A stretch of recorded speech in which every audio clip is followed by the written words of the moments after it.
You can only see us, but there's a whole sea of people out here, I assure you. Yeah. I have skyflakes and curly top here. I know that I'm giving away.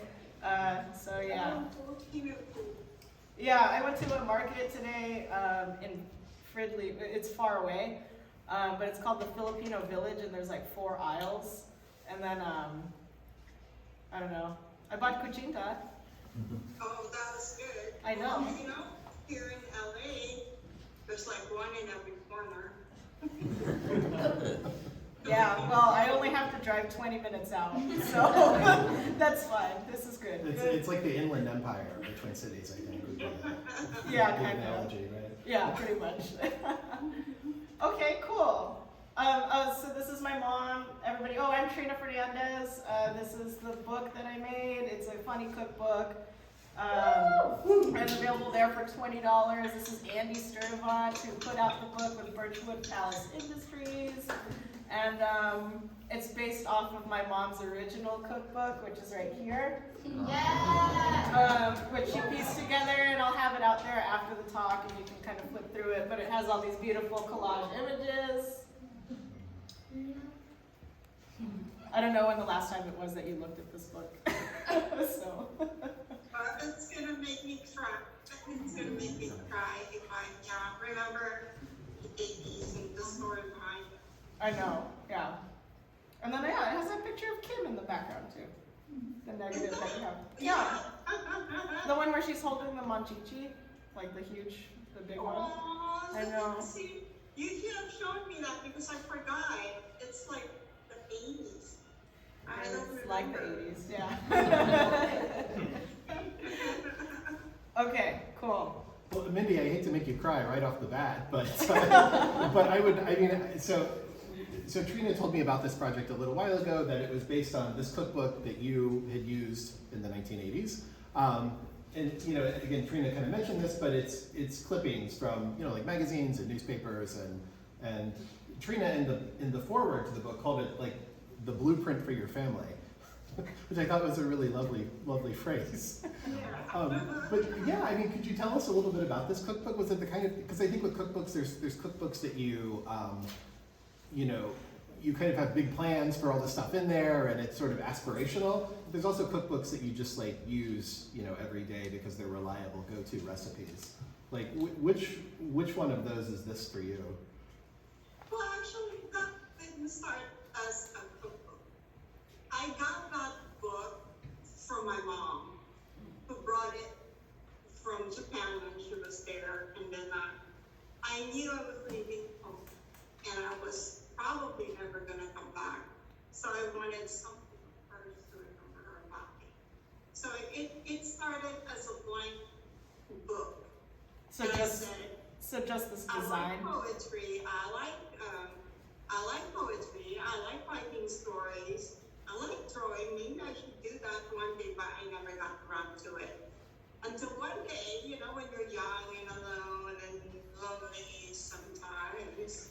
So I resorted to looking at magazines. I said, oh my God, I'm in America, and I like America, and I like American foods, and all the colorful things. I said, okay, I'm gonna cut and paste and make a collage out of this beautiful, beautiful, delicious food that I will feed my family someday.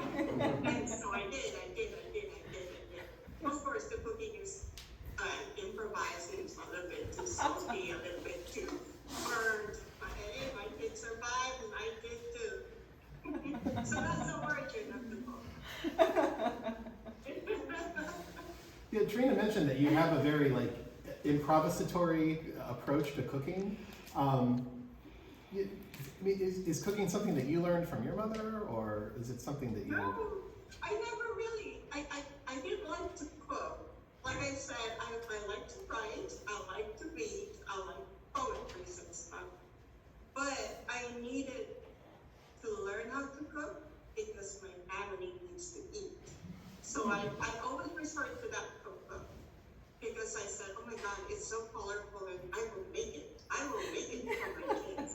And You so never I did. You never did that. never eaten anything out of this book. You are. No, because it was hard to look for the recipes. I didn't even know what that means, and then finding out like years later, oh, it's from a pan.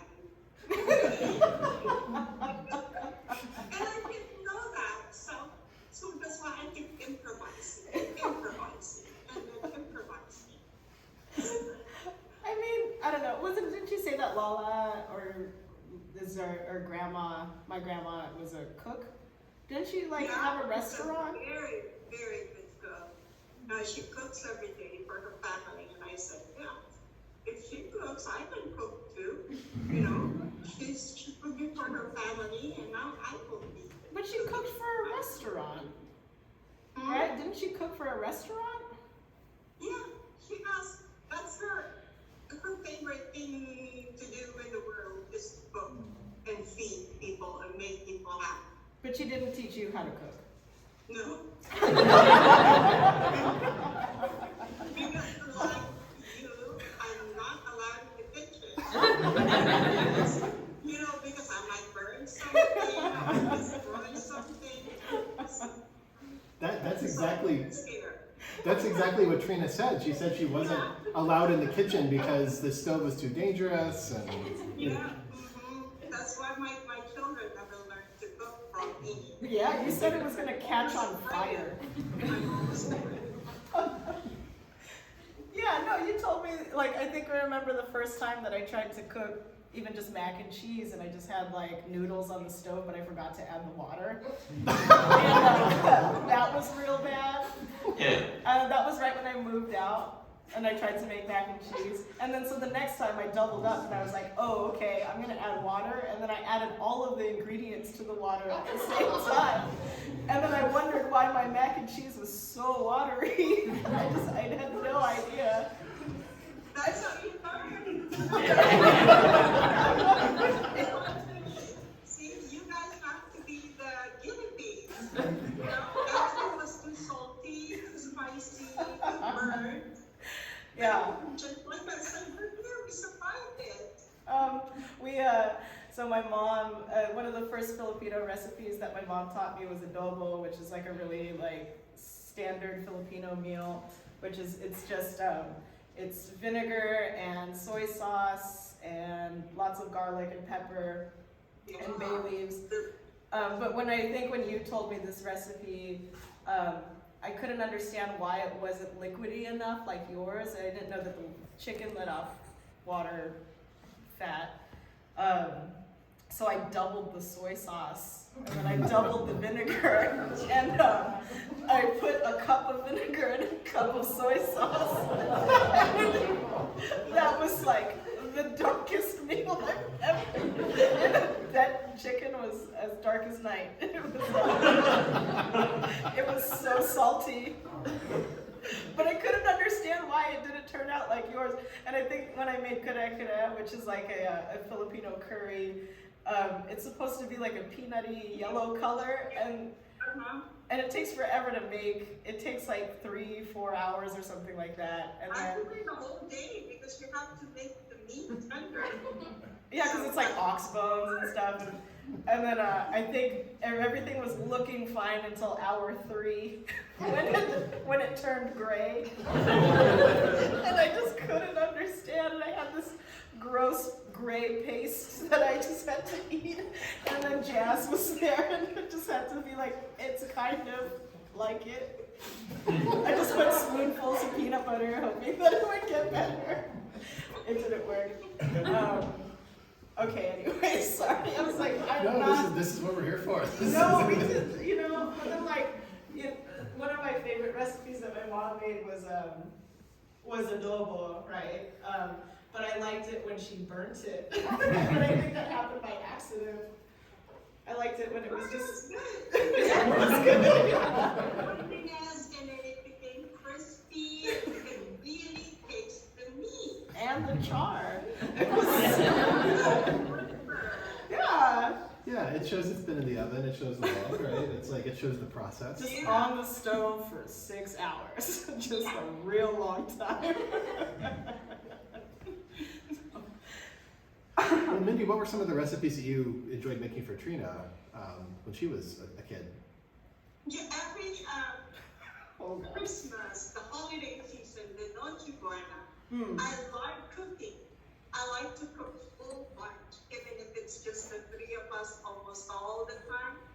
I like to cook the ham, the roast beef, the chicken, macaroni, chicken salad, lumpia, pancit, more corn, everything that you can think of, all meat, and all delicious.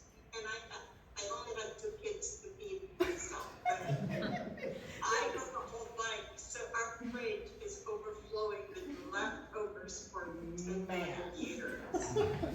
That was like, I remember just like months later going through the freezer and it's just packed full of just like these foil wrap things that just said Chickson on it. I was like, oh boy. Yeah. Yeah, like it was like, CHX. it's CHXN. Yeah, Chickson. that's the international sign of the chicken. CHXN, that's what they all say in our fridge too. Well, it was, you know, I just, when you cook, so Noche Buena is Christmas Eve, and so we cook in the evening time, and then we all go to midnight mass. It's a super long day. Yeah, no, I remember it was just me and my sister, and then I remember my mom just getting up at like 5 in the morning and cooking like this crazy huge meal, and I was like, whoa, there's only 2 of us here, like how are we gonna eat this? And Yeah. you eat for 5 minutes, and that's it. I know, and it's at like 2:30 in the afternoon. I'm like, oh god, it's so full. No, I remember always coming home and there was just leftovers, and I just remembered thinking like, God, I wish that there was just snacks. Like, can I just have like a bag of chips instead of like some sort of like frozen thing that I need to thaw for a little bit, then microwave for 5 minutes. But I don't know. That is something that I miss now, right? And I cook Noche Buena still, and I make lumpia every year because Yeah, of I'm this. just So. doing that. I'm Yeah. just cooking, I'm just cooking a lot. Even if it's only for just the children. I miss cooking a lot. Yeah. So right now, I don't cook, I hardly cook. Just buy whatever. That's not true. I know that you cook for Anna. Oh, yeah, we do. Yeah. Not all the time, because we're busy working too. Okay. Well, so a lot of this book is about homesickness. I think that's kind of what connects, your original collage book to Trina's book. And specifically, she mentions like the kitchen being a place where you play sad ballads, and sad ballads being kind of a good soundtrack for like the cooking experience. So I was wondering for both of you, what are some greatest hits that you would choose as your cooking ballads? Do you want to take this one, Mom, or first? Just the sad songs? I mean, I don't know. I think I remember. So music was always kind of important to us, and you definitely taught me a lot about music. Very important, yeah. Yeah, and I think that that's something, and I've done some projects about this before, and I don't know if you remember the video piece that went along with this book when I installed it, but it was always about like, the way that I kind of understood your feelings, like how you were feeling, was through the music that you listened to, right? Yeah. And I think that, and also the movies that you shared, which were terrifying. You love scary movies. No, I think that like the Carpenters and, Suicide is Painless is like a wild song for a kid to know, but I mean, like, this is, I like that song too, and it reminds me of Lala because she loves MASH. Yeah. But I remember you, like, when you had it on, you learned to play it on guitar, Oh, wow. like I just remember that these songs just meant so much to you, and I thought that was really the connection to you, and so like I really learned how to kind of share my feelings through music also. Well, I'm not suicidal. Yes. There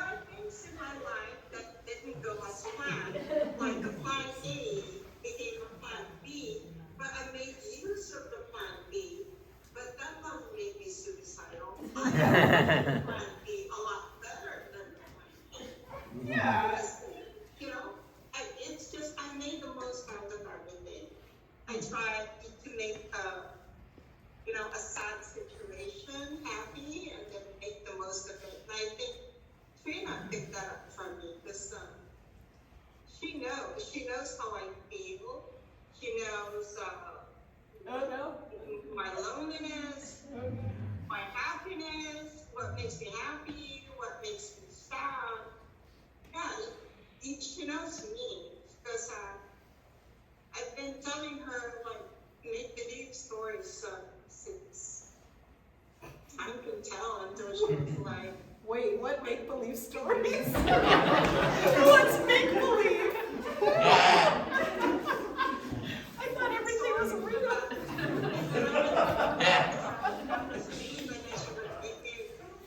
Tell the story I get the night after. I thought, I do remember that, yeah, okay. It wasn't consistent, but that's okay. I still enjoy it.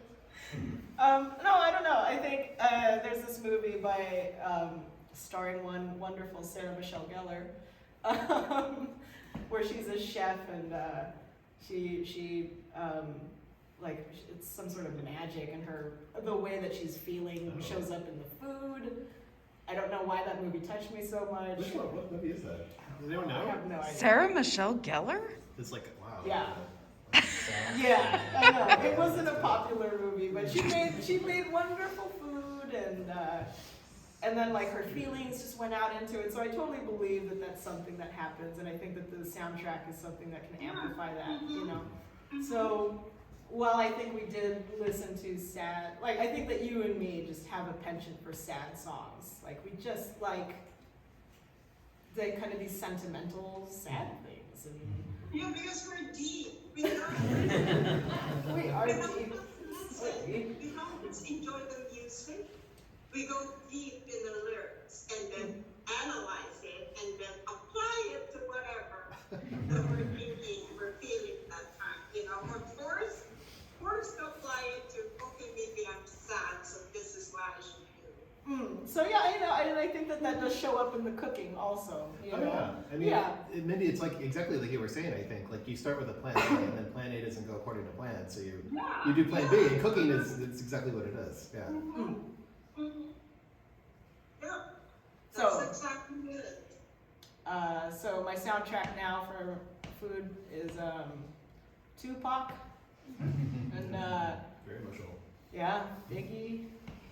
Mostly because I miss home, so it's like a lot of that West Coast stuff, you know, thinking about. What about Mom's in there too? Yeah, there's a lot about moms in there. Lots of Cypress Hill, but that's mostly because I get stoned.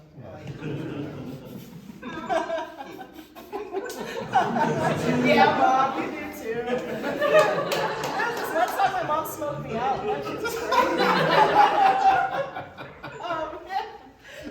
Yeah, we were trading back and forth, and we had some food, and we were just watching TV. And the next thing I know, I'm just like, man, I'm blitzed. And then like I look over at my mom, and she's just like, I'm cool. And I was like, whoa. My mom got super high. Wild. That's our new pastime together. It's supposed to cure everything. I even told my doctor that too. Because it cures everything that we can. Hell yeah. Therapeutic, Yeah. Brings people together. Yeah. Mothers, daughters, yeah. Mothers, daughters, found a new connection later in life. You know what? We should totally start trying to make like weed food. We gotta try that next time. I'm in California because it's legal there. Yeah. I'm fine. But no, I was like, we'll get into that next time. We'll figure out how to make. Some edibles, yeah. Some Yeah. zucchini bread or something. Oh yeah, we don't trust us with baking. We can't bake. We get baked. We can't bake. That's a T-shirt. That's That's a T-shirt. That's the cookbook title I know, right there. That's the next cookbook title. It's me and my mom's weed cookbook title. Yeah, I'm fine. No, Okay, yeah, okay, yes. Cool. Trina claims in the book that you have a tendency to over-season the pancit specifically. I mean, it's in the book, So I'm just wondering in terms of like how you approach making a good pancit. Is it walk us through that. Yeah, can you give us the recipe, dear pancit? Yeah, believe it or not. Oh, well, hold on. Wait, so pancit is like noodles? It's like a chow mein, it's like a Filipino chow mein dish, essentially. Yeah, you just how to cook that, you have to find the right kind of noodles for it because it's what makes the food. And then everything is just like you just saute everything like garlic, onion, a little ginger, and then you put the meats, all your meats, and then the saute, and then you add the seasonings. I don't put salt because everything else is salty already. Yeah. So you add soy sauce, and then you add the veggies. I just add the soy sauce because it's already salty enough. Then you add the veggies, and then you just kind of mix it, and then the last one to put, you add the noodles, and just toss it, and then Okay, girl, I think that you are adding a lot more than just soy sauce because that thing is like, maybe you're adding too much soy sauce because that is like so salty. And I know, because like, okay. if you want to add a little bit, add the chicken broth or the beef broth to just kind of make it a tad tasty. Yeah. But you don't need salt. Then why does it taste so salty? I don't get it. Well, because of the soy sauce. okay, so then my thing is that like, also, like, it wouldn't be a problem of like, just like over seasoned pancit. It's the fact that you also make it for like 40 people. So then it's like you're just eating pancit for like ages. Yeah. Forever. Yeah. That's why I always have lots of leftovers. Because I cook for a million all. Yeah, and I mean, this has also followed me too, in which I also don't know how to cook for anyone less than 4 people. So, yeah. Well, the cookbooks are like, turning 4, right? Oh, that baked ziti recipe that I put in there is like 4 hungry lads, I think was the... 4 hungry lads or you for a week. Yeah. Because I remember growing up, my mom would say that you should have a lot that was too little because visitors might come in. Some people might show up and you don't have anything to eat, but if you cook a lot of food, there you go. Yeah, no, you remember my bandmates like John and Mikey, like you fed them all very well. But I always thought it was fun because it was like... Even Kimmy's friends too, I overfeed. That's how they learn how to eat the Filipino spaghetti. Oh, right. They cook that all the time. What's the Filipino spaghetti? I would like to hear about this. So, Filipino spaghetti, wipe anything that you know in your brain about spaghetti. Okay. It is tomato sauce, condensed milk, ketchup, but it's banana ketchup, Oh, wow. so it's different. It's banana ketchup. I think you add cocktail sauce and a little sriracha to it too. So pretty much anything that's red in your fridge. Yeah.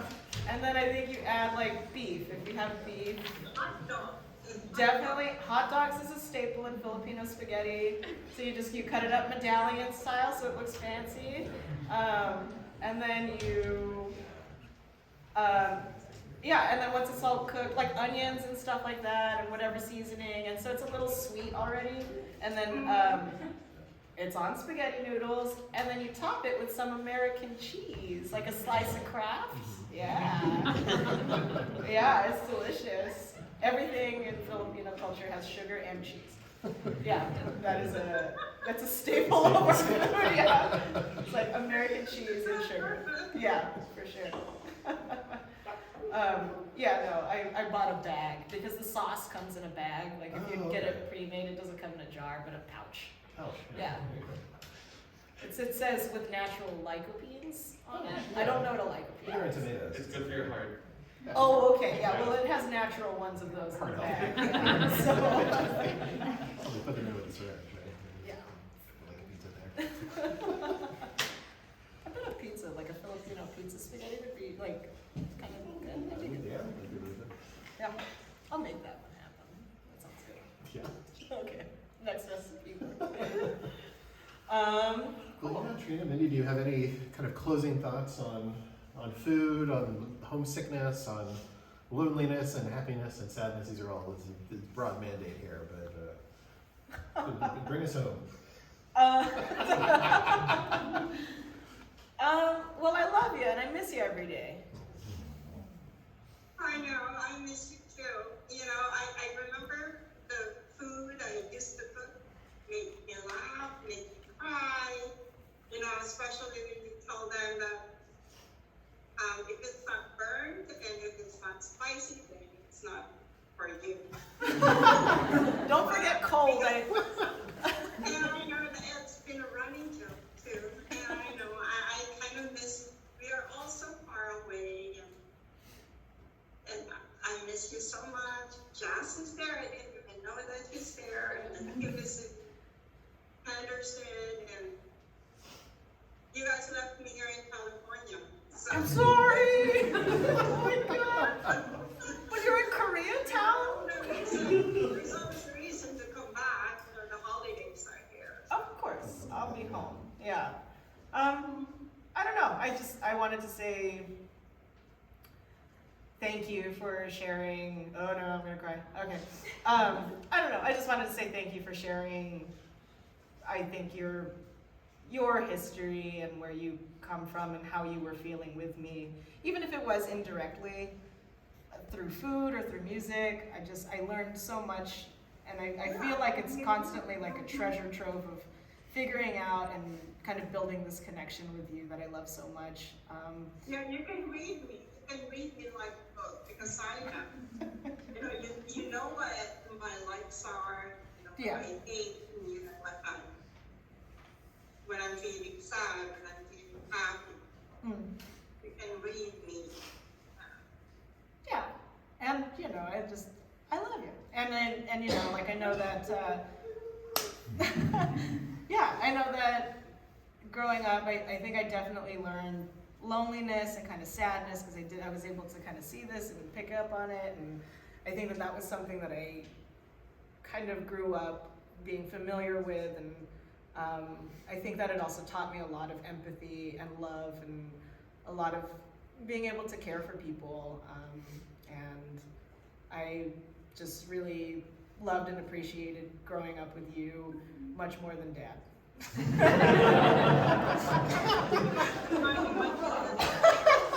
I'm sorry, Dad. He was mean. He was mean in the kitchen. He was not good. I think I'm closer to my children when you guys were growing up because it's always been the three of us. Yeah. Just through thick or thin, I'm there, trying to balance 3 jobs and then trying to be a mom to 2 kids. It's kind of hard. That's super hard. I'm happy. So I hard. was so happy because my children made me really happy too. So, even if sad times, happy times, but we survived it. And then that's what makes it better. The good, the bad combined together. Yeah. And eating lots of spicy burger.